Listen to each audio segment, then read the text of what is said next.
So this session is about the power of podcasting for your business or your brand. As Jamil said, I've had 21 years of broadcast journalism experience, mainly in the regions, but also working on national radio for 5 Live, BBC World Service, and for the BBC Asian network. And I remember putting together a podcast in the very, very early days when it was becoming a thing, and it was called Desi Download. It was basically an assembly of all of the British Asian programmes on local radio, of which one I presented here in the West Midlands, pieced together and broadcast. I can't even remember how we distributed it because I don't think Spotify was a thing back then. So I do feel as if I've been at the start of the podcast journey, even though I haven't necessarily followed through with the podcast journey. I am an avid listener of them for pleasure and also for business purposes as well. And I'm sure you'll all agree that they are very much part of our popular culture now. So just like we used to, several decades ago, get our information from newspapers, radio, books, podcast has become very much an embedded medium when it comes to getting information about businesses, but also getting your brand out there as well. And that's exactly what we're going to talk about with our panel of experts, podcasters, podcast producers, people who help businesses with their brands as well. So let me introduce them. We have Richard Myron, who's just come in, of Earshot Strategies Limited. Hi, Richard. Hello. We Hello. have True Powell, who's a Birmingham creative entrepreneur, man of the city, I would say, as well. Woman of the city, Rummy mummy of 2, Emma Conway.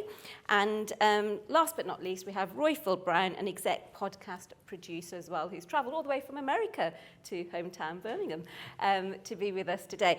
Before I get stuck into questions, if I can just get you guys to maybe do a little bit of a bio of exactly what you do, that would be great. So if I start with you, Richard. Okay, I came to podcasting after a career in journalism as a reporter and before that producer with BBC. Then I went on to work in strategic communications for the World Bank in Washington, DC, and then for the United Nations in the Middle East. And I kind of, when I was living in Washington, podcasts were all the rage, and I thought it was my midlife crisis. So rather than go out buy a sort of open-top sports car, I thought I'll move back to the UK and I'll open a podcast consultancy which serves businesses, organisations, think tanks, universities who want to deploy podcasts as a means of connecting with a niche audience.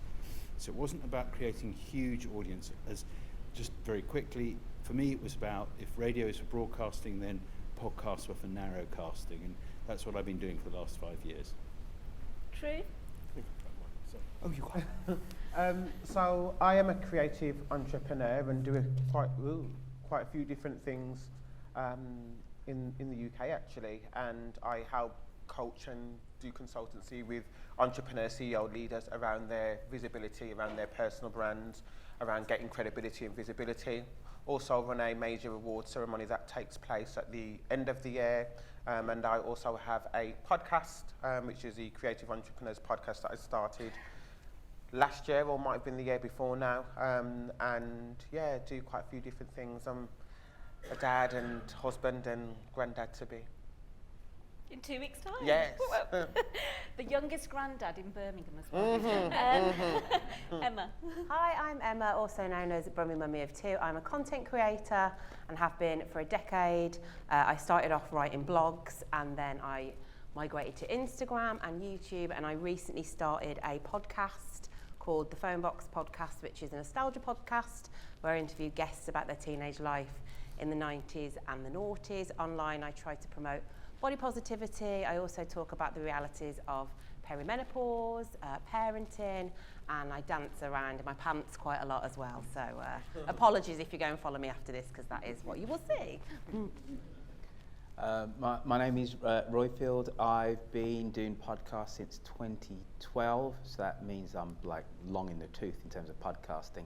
I think I do it because I'm unemployable and I can just talk about the things that I like. So I talk about the things that I like, people listen, and people employ me. Right then, so it's a business of its own if you are doing a podcast, but how can podcasts really help you cement your brand, or even develop your brand? Before I ask that question, what comes first? Is it the brand or is it the podcast? Richard, perhaps.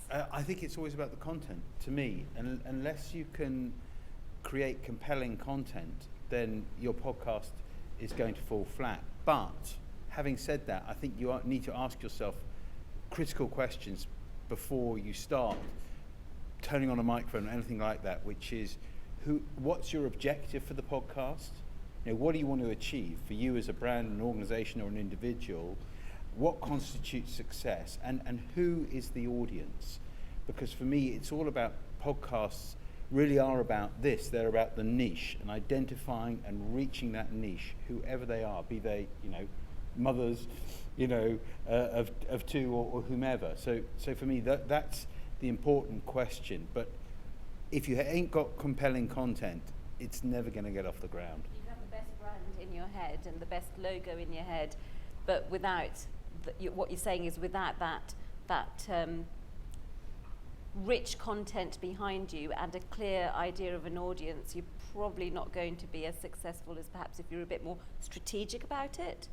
I think that you have to make sure there is a reason for people to listen, that it excites their curiosity, it makes them ask themselves a question, it raises a smile, it provokes an emotional reaction.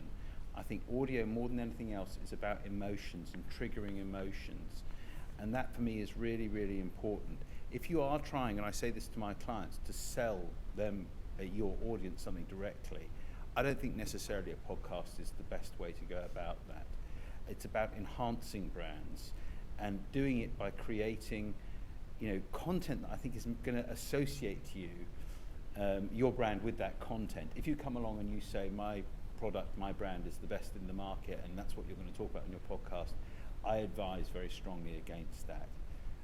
Some branded podcasts I've heard are just really, really good podcasts. They're just really good listening, and I could give a number of examples, of that.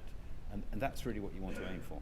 Emma, what about you? Is it, obviously, it's quite interesting because you've got your Insta page. We know you as Brummy. Yummy Brummy, I've got to get it right. Brummy Mummy of two. I am There's also so many a yummy mummy. Brummy mummies. You're a yummy mummy as well, yeah. Oh, I am. Okay, Brummy Mummy of two. So if you follow your Insta page, you kind of get one thing, but then listen to the podcast, you've got another thing. Yeah. So how does that, with So your brand, how does that work? As a brand, my brand is me. It's not like a business. I am my own business. And as we were talking about earlier, my followers is my boss. That's my audience is my boss. And I'm really privileged that I get to speak to thousands of women and the odd man day in and day out. And I was finding that we were consistently talking about nostalgia. I would post a picture of Take That and they'd be like, oh, I love Mark, I love Robbie. Or I would talk about, I don't know, do you remember when, Opal Fruits? Do you remember Opal Fruits, guys? And I'd have hundreds of direct messages, thousands of direct messages. So I knew that if I created a podcast about nostalgia, I already would have an audience there ready to listen. So it was really, really easy for me to talk about that and know that I would have these great women that would tune in and listen. And also, a lot of my followers are busy mums and they're doing the washing, they're taking the kids to school. Loneliness is quite a big thing in motherhood, and they love to have somebody who's a friend. So they tune in and they listen to me and they're like, oh, Emma, it's like Emma's on the phone talking about Take That. And then they're like, oh my God, this is the dream. So for me, the podcast has worked, touch wood, so really well. When I look at your podcast, it's about, rather than cementing your brand, it's another facet of your brand. It's another layer. My YouTube is one thing, my Instagram is one thing. I'm very different in that every social media is a little bit different, and then it all kind of forms me. Okay. So you can get a bit of me from every different part. True, what about you then? How does, in your world, your podcasts are around interacting with entrepreneurs, and early days Gymshark, I mean, the fact that you had Ben on right at the beginning is just absolutely fab. How has that helped your brand though? Because again, you have lots of different things you do. Yeah, I think the first ruling in podcasting is it has to be an extension of you. It has to be an extension of your brand. And I think like what Emma was saying, there's no point in starting or doing a podcast if it's completely separate to your core values, your morals, what you believe in, what you want to achieve, what you want to do, what you're doing. it has to be an extension of you and your brand. And I think for me, when I first started my podcast, I was very clear with my objectives. I wanted to build a creative entrepreneurs community. I am a creative entrepreneur by nature, if you like, and I knew that I wanted to build a community who I can speak with, who I can help and support with their personal brands, and podcasting was a great route to do that. And my idea for the podcast was to speak to as many prolific and fantastic creative entrepreneurs the UK has to offer, and I guess in some ways learn how they turn their creativity into careers. And quickly my objectives were hit. The first episode we had 10,000 downloads. It quickly went to number 10 in the Apple charts and in the business category as well, which is unheard of. Like, it was just absolutely incredible. And I managed to get Ben Francis for the first guest on the podcast. And actually, interestingly, that episode is like 18 months old now. When he was announced as a billionaire a couple of weeks ago, it quickly put it back into the charts, top 50, which I was like, oh, hello. But for me, my podcast was a complete extension to my brand. And if you hear it, you will know, like, from the theme tune, I had my, performing arts guys create something that lends itself to me, to the branding colours of it all, to, just everything about it is an extension of my brand. So when you listen to it, it would make sense. So if you was to go on my Instagram page and then listen to my podcast, it would make sense. If you was to go on my Twitter and listen to my podcast, you would be like, oh, this is the same guy. It makes sense because I'm talking about similar things. Like, it's got the same brand values and all of that good stuff as well. What about you, Royfield? And actually, do you have a listen to Tree's podcast, by the way? Because when you do, before you even get into concentrating on the audio bit, you basically have a dance every time, don't you? And that's true. He dances on and off stage most of the time. Royfield, turning to you then. I mean, you said earlier on that you talk about what you enjoy talking about. But does the podcasting help cement sort of your brand and what you do? Absolutely, but I think I'm different to the panel here in that I do actually too many podcasts, but it's everything which I'm incredibly passionate about, and to the point I think True was making that it's got to be authentic, because people take in by osmosis who you are, right? So there's only so much you can actually fake or take the listener on a journey. So I love The Archers, right? I've been listening to it since the mid-1980s. It was my act of teenage rebellion. There's an Archers conference for my listeners. Anybody absolutely. Archers and rebellion. It was too much BRMB, and I thought, you know what? I can't listen to ABBA anymore. So I went to Radio 4. So the other side of Birmingham, at Symphony Hall, right now, there's 150 of my listeners at a conference. Right, we're going to do a live show tomorrow morning. They've come from wherever throughout the UK. I love The Archers. I've been doing Dum-de-Dum for 9 years. I love American and British politics. I do a thing called Mid-Atlantic. I'm fascinated by the island of Jamaica and its cultural hegemony. So I've got a book and I've done a podcast called How Jamaica Conquered the World. It's the first thing I did, from stories from my parents. I love US and UK politics. I do a thing called Mid-Atlantic, where I speak to politics and pundits from when I'm in California, and whatever. I love maps, because who doesn't? Everybody loves a map, right? I do a thing called Map Corner. All these things are all part of me. So I don't just do the one thing. I do too many. I've just started a podcast called Brown People, and I interviewed Calvin Robinson. I don't agree at all with the man's politics, but it's fascinating to have him on the show. Wow. To see how somebody can be so divergent, but kind of look like me as well. So I do a whole load of podcasts, and then I produce for other people too. So how is that helping with your brand? Because within each particular sphere, I have a niche. So if So I get called upon to talk about US and UK politics to compare and contrast.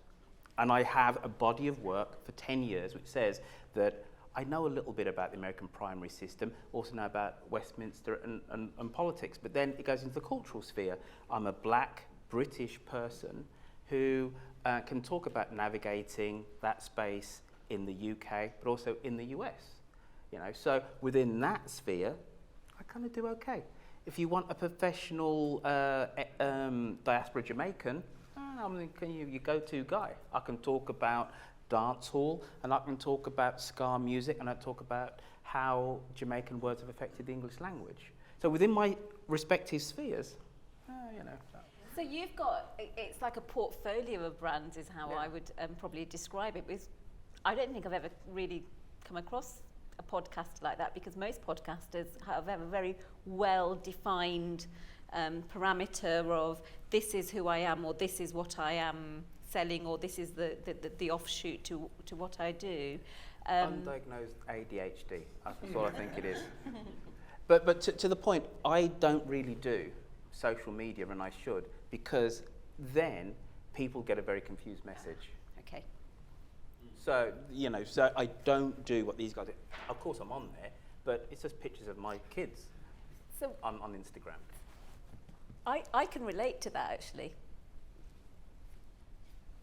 So yeah, okay. So where does that fit in then with the power of podcasting for brands and business? Because you're not necessarily selling yourself one way, you're selling yourself many ways, aren't you? So if you're sitting out here now listening, you're thinking, okay, well, I've got a business or I've got a brand which I want to get at. But my business is me. Right. So I'm on a platform called Clubhouse, so it's social audio.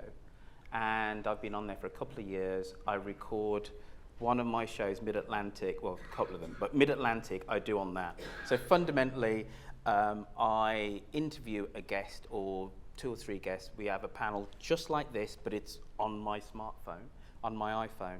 And then I can call up people in the audience then to ask questions. So it's like I'm having the discussion on local radio, then people call in, you know, angry from Wolverhampton, you know, blah, blah, blah, right? Okay. Now, me being on that platform, I've had 10 clients, and one of them pays me a monthly to consult.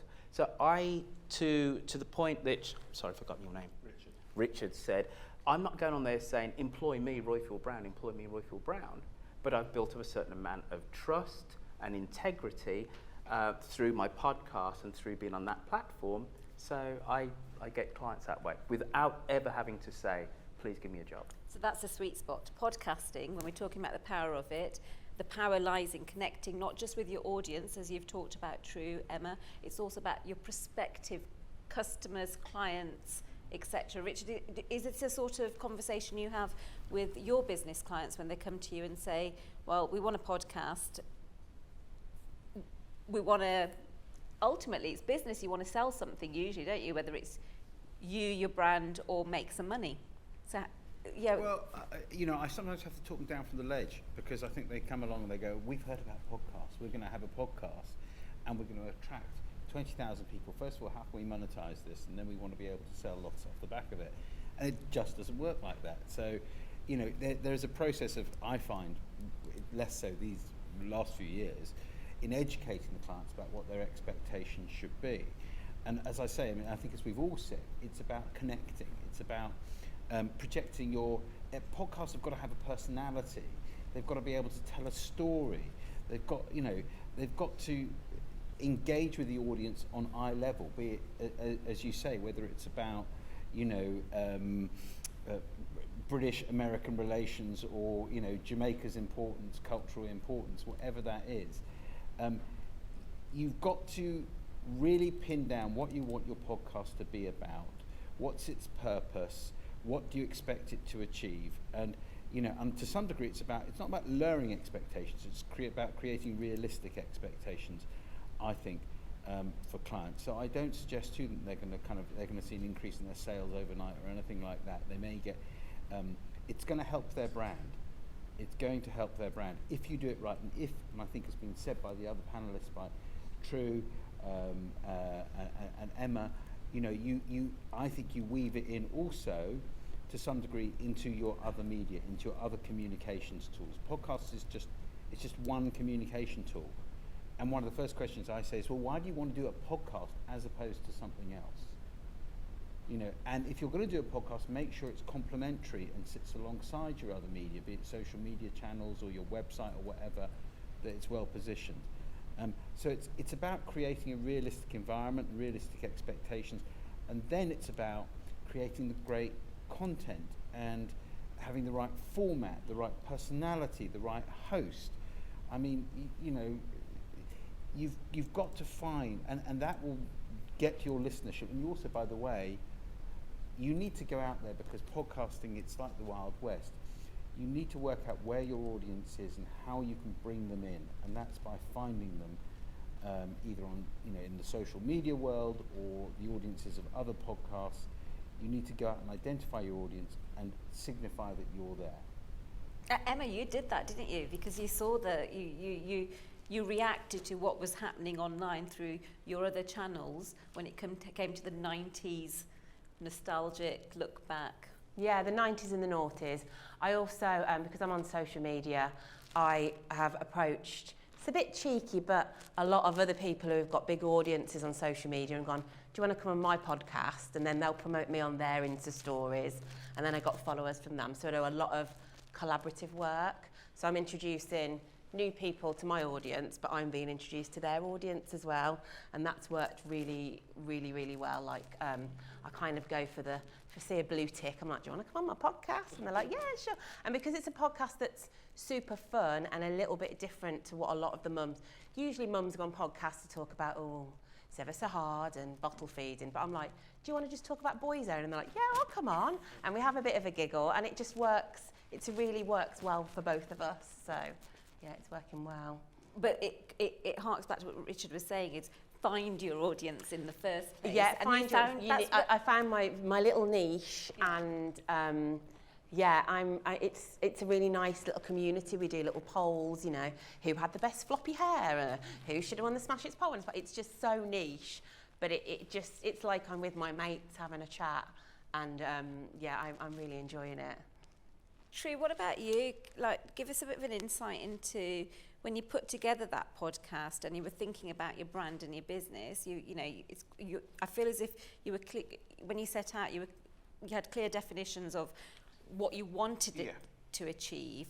But audience-wise, how have you gone about finding them? So there's two things here, and I'll answer the answer to you the second question. So I knew that there was an audience for my podcast because, similar to the colleague on the panel, I was on Clubhouse, and I very early on created a club called Creative Entrepreneurs, and very quickly that club grew to 20,000 members. So I knew that there was an audience that actually wanted to hear about how entrepreneurs turn their creativity into a career, and how they monetize it. So I started to promote the podcast on Clubhouse to start to move the audience over. And interestingly, Ben was meant to be a guest on Clubhouse, but the day before he was meant to come on, I called him and was like, actually, Clubhouse isn't the space because it's here today and gone tomorrow.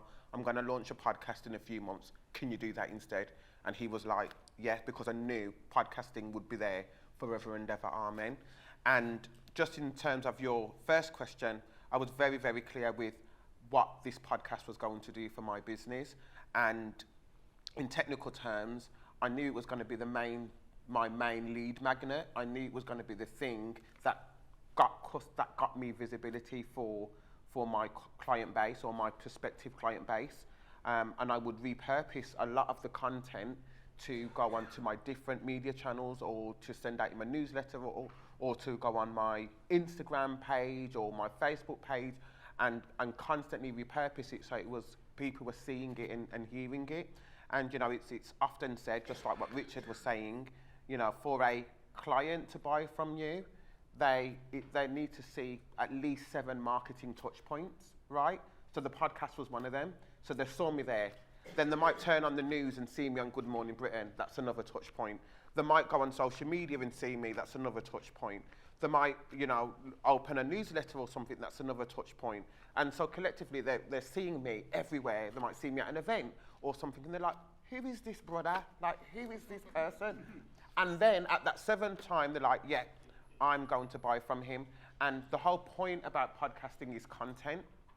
Content is king. And if you are purposely using your podcast to sell your services or to sell your business, then you have to do this thing called expert positioning. You have to position yourself as an expert. You have to give value in your podcast. So easy to do. So I was doing things like 5 ways to build your personal brand on some of my episodes, or, you know, 3 ways to get into the press. I was positioning myself as an expert in my personal branding space. So I was constantly giving value. I was constantly asking my guests to give value. My podcast wasn't about, you know, the celebrity life, or it wasn't about kind of going into the nitty-gritty and all the salacious, sensationalized things. Although I had people like Jamelia, you know, singer-songwriter from my podcast, and, you know, Sideman on my podcast. But I didn't ask them about some of the, you know, salacious things that happen in the media. I asked them about their nitty-gritty of their careers. How do you get an agent? How does royalties work? You know, how do, like, when you write a song, what happens with that? Who gets the money? It was very, very, very detailed and very focused upon how did you monetize your career, monetize your creativity. And I think my audience quickly resonated with that, found that, and was like, okay, True is that guy. We're going to buy from True. You get your business, your effectively contracts, you know, prospective clients on some of those platforms. So what I'm hearing very clearly here is actually it's not necessarily podcast equals money equals buying your product. It's just one of many things. But it is a golden question. Can one monetize podcasts? Can you successfully do that? Or is it sort of just part of that? Either you can call it marketing touch point, for other people it is a bit of a hobby horse and, you know, your passion. Yeah, I think so. That's a very, very interesting question, and I get asked this a lot of times. And yeah, of course you can monetize your podcast. If you build a podcast and you've got a huge audience and a huge following, and, you know, you're getting some great guests, you know, you might get a sponsor who wants to align themselves with your podcast. So I'm getting requests for people to sponsor my podcast all the time. I'm launching a new podcast in a few months for the awards, and already we've got sponsors lining up to say, look, we want to sponsor this because we know that it's going to be a great podcast. And for those of you who don't know, I do an award ceremony that celebrates unsung heroes nationally, and, you know, we have celebrities and so forth, you know, come to the event, and we would get them on the podcast. So instantly, you know, people are like, okay, we want to support and sponsor this podcast. But as what Richard was saying, I didn't go into podcasting thinking that I'm going to make lots of money from this podcast. There isn't a direct source from podcasting for me. It's all indirect. It comes in different forms, but nobody gives me money and says, here you go, I'm giving you 50K for your podcast. That doesn't happen, or it very rarely happens unless you're somebody like Stephen Bartlett. Well, Royfield, is it the same for you, or is it slightly different? The same but slightly different. Right, So tell me the slightly different bit. All right, so if you get above a certain amount of downloads, you can get money directly from whether it's adverts, host reads, etc. But that is like the 3% of podcasts, right? And you've got to, and to the point that Richard made at the very start, you know, you've got to set realistic expectations, right? So, so how advertising and sponsorships are sold is by a metric which is cost per thousand. So per 1,000 downloads, you're going to get X from an advertiser. $50, $20, it's always kind of in dollars, really. So if you get 1,000 downloads, that's what you're going to get, $50 or $20, whatever the advertiser is. However, the average podcast gets 90 downloads a month. This is globally, right? So for most people, you ain't making money that way, right? Through advertising. That's like 3% of podcasts are really making money, right? So I'm fortunate because I do so many podcasts. I do 100,000 downloads, So I get a amount of money from my advertising, which is, I notice it, right? However, I'll be honest, it's not livable money, right? If I want to go and live in, I don't know, Burkina Faso, I could live off that money, but I don't. I live in Birmingham and I live in San Francisco, so I can't live off that money. So what podcasting is a business card, right? You know, you've got to be able to leave your business card with somebody. Now, but also in terms of what are your intentions, if you just want to do it as a bit of a lark and it's just quite nice and you want to do a podcast on Perry Bar, that's awesome, right? But you're probably never going to make any money out of it. And why should you? You just want to do a podcast on Perry Bar. If you want to do a podcast on, I don't know, entrepreneurship, potentially that has a wider audience than just the citizens of Perry Bar. So that could be a business. So you've got to be able to know exactly the reason why you're going into it, and then you'll have your expectations potentially met in terms of, am I going to get money directly through advertising because I'm doing 50,000 downloads, or am I doing 20 downloads a month? But you know what? My mum listens to it, the neighbours listen to it, and I just love doing this. And just before you move on, Solomon, just a point that one of the other ways that you could potentially make money from a podcast indirectly is the relationships that you build depending on what type of podcast it is. So with my podcast, I interviewed quite a few entrepreneurs.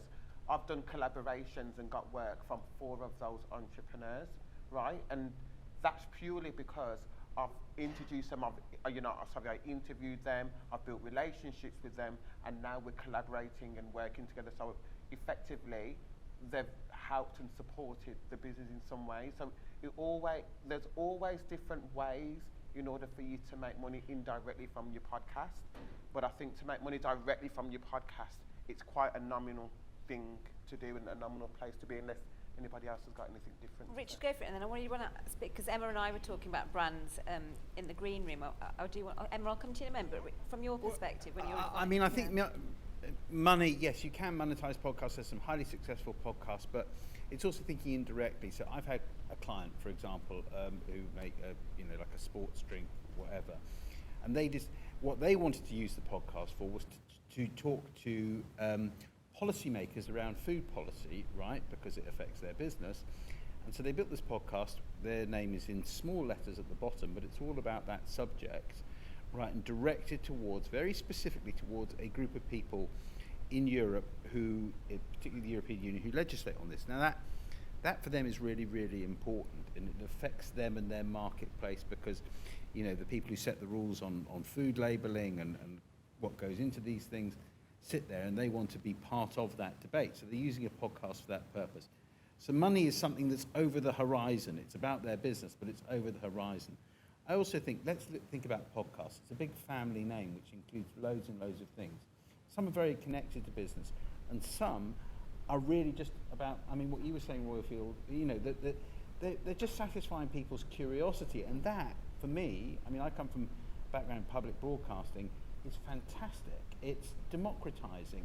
People who never had access to, to broadcasting, to speaking to a specific group, whomever that group is, all of a sudden can make content for that group, and there's nothing to stop them. And I find that really compelling. So, in the United States, you see that, for example, the Hispanic community, Spanish-speaking people in the United States, podcasting is vibrant there because you've got people, program makers in Spanish, all coming from the same backgrounds, broadcasting to people. They know their audience, and that's fantastic. And there are no gatekeepers, and that's wonderful. I agree with the democratization of broadcasting and media and access to information, but then also, I suppose, in the context of our panel discussion, it is about business and brand, and that has its own place, and it feels that that podcasts can enable a brand. And I know, Emma, when we were talking about monetization, you work with big brands, don't you? And actually you've got some really clear boundaries, and I think it's really interesting to hear from you about the boundaries you set with on who you collaborate with and who you work with, if you could share. So I'm really fortunate that the majority of my money comes from working with brands on Instagram, so I don't necessarily need to make a huge amount from podcasting, but eventually I'm hoping that some of those brands will want to come and sponsor the podcasts, or it helps me get different contacts in different niches. But when we were talking about brands, as I said before, my followers are my boss, and I have to turn down brands that don't adhere to like my core values. And even though I'm a person, I still have core values, so I talk a lot about body positivity. So if Slim Fast came, we're like, we'll give you 40 grand, it's just not worth me saying, yeah, come and sponsor. It's like, it's a no. I have to have very strong boundaries with who I will work with, who I won't work with, to make sure that it kind of gives a good overall, you know, positive message that I want to put out there. Because I would hate my followers to go, well, hang on, she's dancing around in a pants saying she's happy to be a size 18, but she's now wearing a waist cincher. It just doesn't quite fit in. So, yeah, I do have a lot of boundaries. And I think that's really important, again, in the context of business and brand, isn't it? Because it's about authenticity and being absolutely transparent with your brand, whether that is you as an individual or whether it's your product or the service you are selling. Do you guys set any other boundaries? True, Royfield? I'll tell you, just on the, it's not necessarily about, yes, it is a boundary. So specifically the Archers podcast that I do, one of the reasons why it has had so much traction with the listeners is because it's almost turned into a bit of group therapy, right? So whether it's if there's a storyline on the Archers, and let's say it's domestic abuse, and then so we're talking about this storyline. Oh my God, I can't believe he did that, she did this, etc., etc. Then because people call in to the podcast, so we'll have anywhere between 10 to 15 calls each episode, and people talk about their experience, their lived experience, and how they've related to a storyline. And actually, the line about authenticity and being kind of true to yourself. When I've talked about grief or bereavement that I've suffered, because it's matched a storyline, you get even more downloads and you get even more people saying, thank you for sharing because I went through something similar. So, you know, there is one of the things, and because I teach at Berkeley podcasting, one of the key things that I say, it's very similar to what Richard said. There is broadcasting, then there's narrowcasting. This is narrowcasting. But the sense of you touching someone's life, only if you have 100 listeners, is actually quite profound. It's quite profound. And so you being able to be honest within certain boundaries and whatever will make you a better storyteller, a better narrator, a better podcaster, and actually a more empathetic person. It's about the whole brand, isn't it?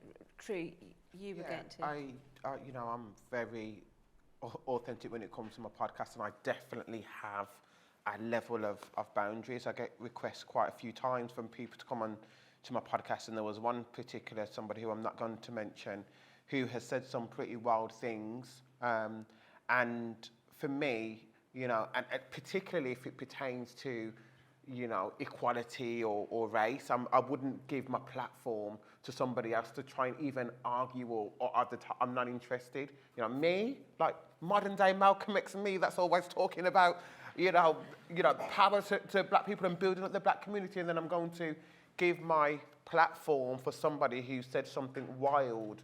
And it was like, yeah, bring them on and we could have a discussion and you could... No, we're not doing that.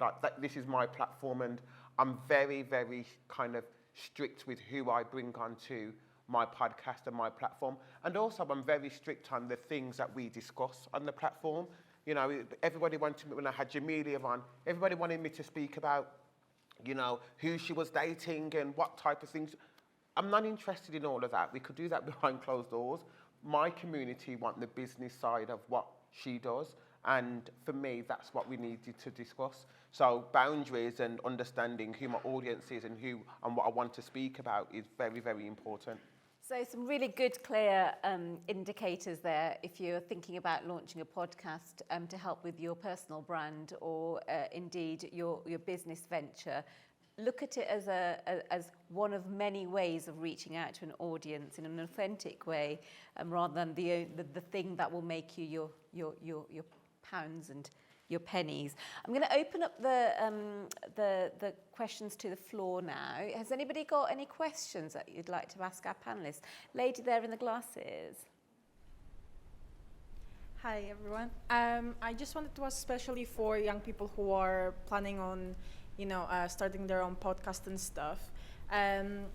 Obviously, there's a lot of themes going on at the moment, like mental health, body positivity and stuff, and a lot of trends that are going on the algorithms on social media. So for people who want to, be more engaging with their audience or finding their audience and stuff, would you approach that? What advice do you have for them? And how would you say you can stay true to your niche without kind of diverting into the trends that are right now to kind of get those follows or those likes on social media? Who would like to answer that? Yes, I guess it's about jumping on the bandwagon, isn't it? Versus, I think with social media, it is really easy to jump on trends, and it's really easy to do stuff that is you're going to get a lot of likes and you're going to get all those followers. But the thing is, then you have to maintain, and you always have to talk about that forever and ever and ever. So it's, even though in the short term you will get like lots of listens and lots of downloads and lots of likes, in the long term it's just not maintainable. I have like a partner manager at Instagram, and we talk a lot about it, and she's like, you can have someone that goes viral, but then within 2 weeks they're just gone. You need to stick to them that you like, and just kind of, it'll be a slow burner, but it'll get there eventually. That's what I would go for. Consistency. Yeah. Consistency. I won't go around all of you because let's try and get as many questions as we can. Any other questions? Oh, hello, Right thank corner. you. Yeah. Thank you so much, all of you. This has been really interesting. True, I just wanted to ask you a question. You mentioned that you positioned yourself as an expert when you were launching your Creative Entrepreneurship podcast. So my question is, do you have to be an expert in your field when interviewing guests on your podcast? Do you think it could work if you were on that journey yourself? That's a really, really good question, and I think it's important for you to understand what you want from your podcast. What are the objectives from your podcast? What do you want to achieve? For me, it was very clear that I wanted to position myself as an expert because I'm a coach in personal branding. So I wanted my audience to be like, okay, if they need support or help with their personal brand, then they can come to me.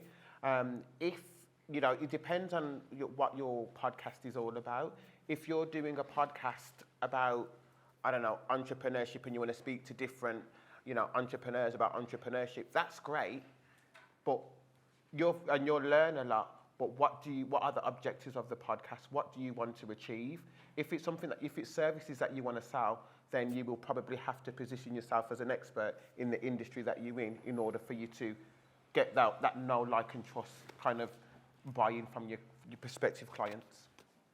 I think what you're asking a little bit is like defining that expertise, or like how do you title yourself as that expert in the first place? Context. Yeah. So I come from a news background, worked as a journalist in news, but my passion really is music. Before that, I was in the music business and as a performer.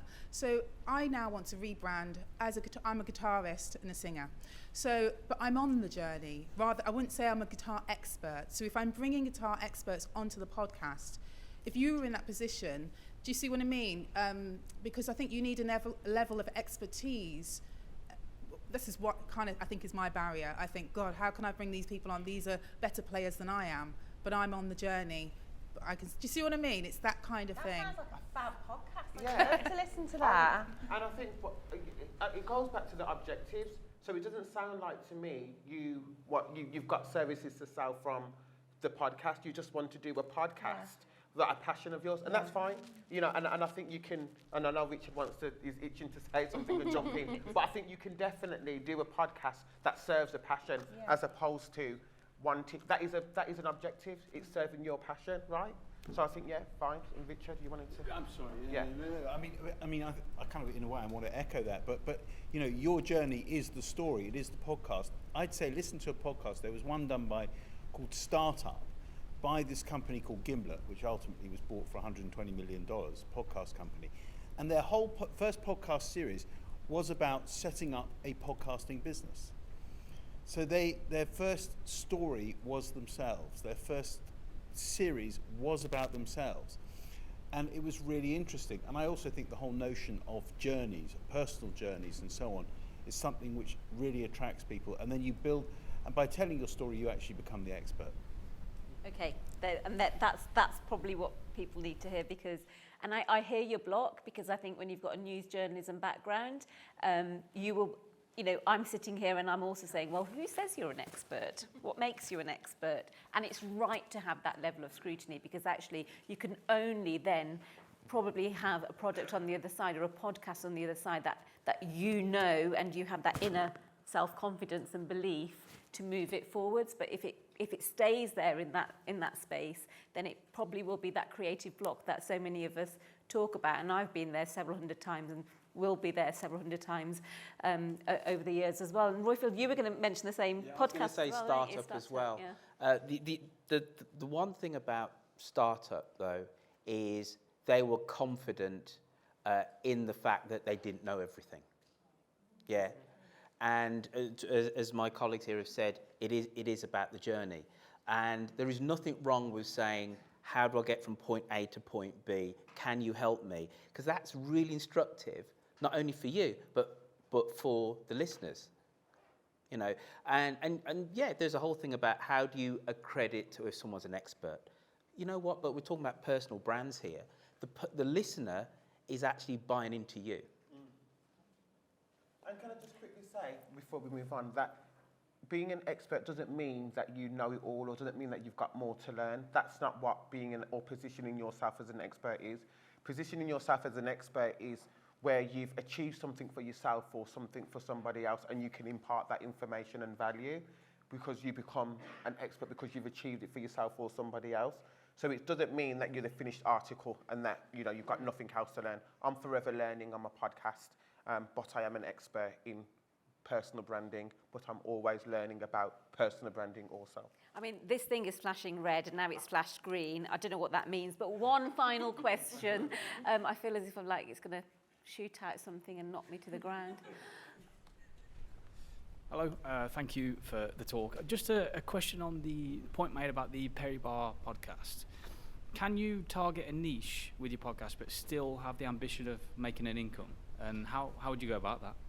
But yeah, it is exactly what True said, so, and I've alluded to with what I do. So I cumulatively do a decent amount of downloads, 100,000 through my various different podcasts, and I get a certain amount of money from that, and that's awesome, right? But I get it. So I only teach at Berkeley because I do all these podcasts, and actually that brings in more money than all of my podcasts on a monthly basis. I now work for Unheard, exec producing their podcast because of my reputation as somebody who does political podcasts. So it's a business card. That's the best way to think about it. You know, if you're going to do a podcast on Perry Bar, right? First off, you start off with the urban planning disaster, which is the flyover, the underpass of this, the that, and whatever, which has destroyed Perry Bar. You become a local expert. Now, that's not necessarily going to put money in your bank account, but you will get called on local radio, WM, to talk about urban development, about the new residencies which are going in there, you know, about traffic, etc., public transport. Through that, who knows what consultancy might say, you know what, you can't, this little microcosm, what you're talking about Perry Bar and the urban planning disaster which happened in the 1950s, could you help us with this study? We'll pay you X X and Y and Z. So the podcast might only do 100 downloads, but you're an expert on an issue which actually has resonance throughout urbanism and throughout cities throughout the world. I have a friend who is an expert in baby names, and you would think she does a podcast, she goes on the telly, then somebody offered her a book. So just one little thing, you think, oh, who cares about, who wants it? But it just can lead on and on and on and on, and now she's the baby name expert. Richard, if you can, I am going to wrap it up here. Before we wrap it up, so far safe. No, nothing's come our way, but it's going minus 242 down there. Quick fire round. Last podcast you listened to, Richard? Oh, come on, we're at a podcast. Well, I can't even remember. I'm going to tell you, You my should have favourite podcast anticipated of all time, Go on. which is Heavyweight. Heavyweight. Okay, there you go. True. Kelechi Okafor. Okay. Comments by Celebrities, a Real Housewives podcast. Free economics. Rest is politics. Thank you so much. Enjoy the rest of your day.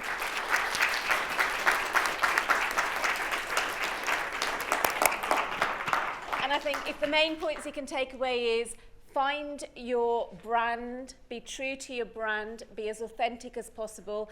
Podcast ain't going to make you millions, but it can help you along the way with all of the other marketing tools that are out there as well. Have a fab time today, guys, and thank you.